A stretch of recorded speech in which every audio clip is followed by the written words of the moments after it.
Another thing that we spoke about was one of the questions that Jake raised, basically around staking and whether the current rewards are enough to cover for retrievals.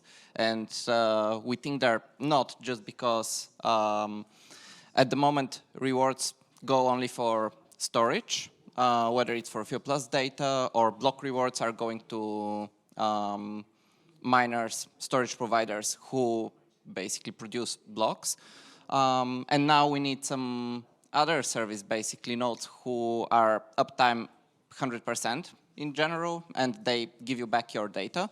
So certainly incentivizing storage providers to actually also keep a process up and be online so that they can store, they can provide retrievability is something that's necessary, because if they're not incentivized, they just would not do it. That also brings analogs from like other networks, such as Ethereum, Avalanche, and so on. So for example, in Ethereum, you have different penalties.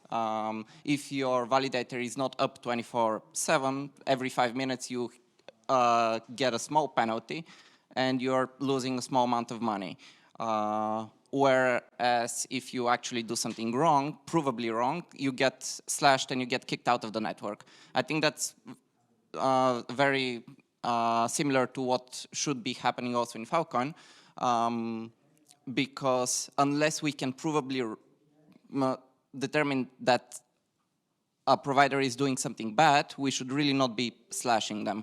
However, if a provider is not up all the time, they should be losing money. And I think of it from two perspectives, like a provider that stores data that's not frequently accessible doesn't have any incentive to be up 100%, because they very rarely get requests for data. So we must be incentivizing them in some other way, not just through payment, because payment from users who want to download their data, but from the protocol itself.